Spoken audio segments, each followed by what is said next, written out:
এদিকে প্রয়াত সর্বোচ্চ নেতা আয়াতুল্লাহ আলী খামেনির দাফন নিয়ে যখন ব্যস্ত ইরান, ঠিক তখনও দেশটিতে হামলা অব্যাহত রেখেছে যুক্তরাষ্ট্র। এতে কিছু অংশ ধসে পড়েছে একটি রেল সেতুর। সেটির মাধ্যমে চীন ও রাশিয়ার সাথে বাণিজ্যিক যোগাযোগ করে ইরান। তবে নতুন করে এসব হামলার দায় অস্বীকার করেছে যুক্তরাষ্ট্র। অন্যদিকে মার্কিন প্রেসিডেন্ট দাবি করেছেন ইরান তাকে হত্যা করতে চায়। এই ভয়ে তিনি ন্যাটো সম্মেলন শেষে তুরস্ক থেকে দেশে ফেরার পথে বিমান পাল্টাচ্ছেন। মার্কিন বিমান হামলায় ইরানের উত্তরাঞ্চলীয় গোলেস্তান প্রদেশের আকতাকে খান রেল সেতুর কিছু অংশ ধসে পড়েছে। সেতুটি ইরানের কৌশলগত অংশীদার চীন ও রাশিয়ার সঙ্গে বাণিজ্যিক যোগাযোগের অন্যতম মাধ্যম। ইরানি রাষ্ট্রীয় গণমাধ্যম বলছে, বৃহস্পতিবার ভোরে আক্কালা অঞ্চলের কাছে এই সেতুটিতে আঘাত হানে মার্কিন ক্ষেপণাস্ত্র।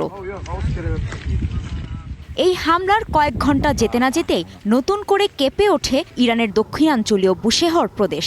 বৃহস্পতিবার সকালে বুশেহরের একটি মাছ ধরার নৌযানের জেটিতে একাধিক হামলা চালানো হয়। এতে বেশ কয়েকটি নৌযানে আগুন ধরে যায়। হামলার শিকার বুশেহর প্রদেশটি অত্যন্ত সংবেদনশীল। এখানেই অবস্থিত ইরানের একমাত্র সচল পারমাণবিক বিদ্যুৎ কেন্দ্র।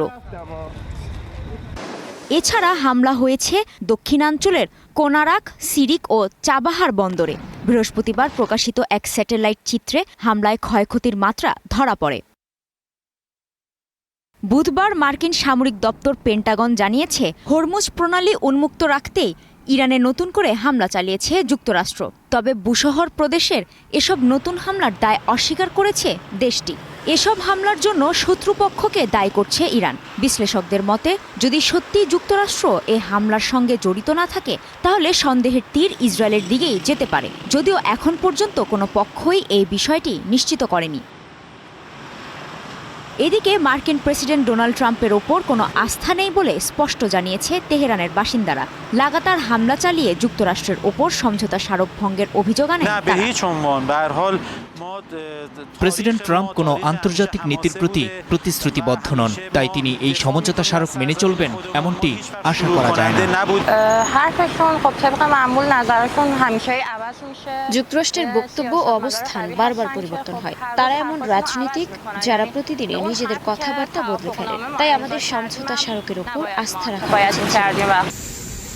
সমঝোতা স্মারকের চুক্তি ভঙ্গ করে ইরানে হামলার পর শঙ্কিত মার্কিন প্রেসিডেন্ট ডোনাল্ড ট্রাম্প। ইরানের হত্যার তালিকায় প্রথম স্থানে তার নাম আছে বলেও দাবি করেন ট্রাম্প। আঙ্কারা থেকে ফেরার পথে এয়ারফোর্স ওয়ানে সাংবাদিকদের সাথে আলাপকালে তিনি এমন আশঙ্কা প্রকাশ করেন। কাজী শাহরিন, স্টার নিউজ।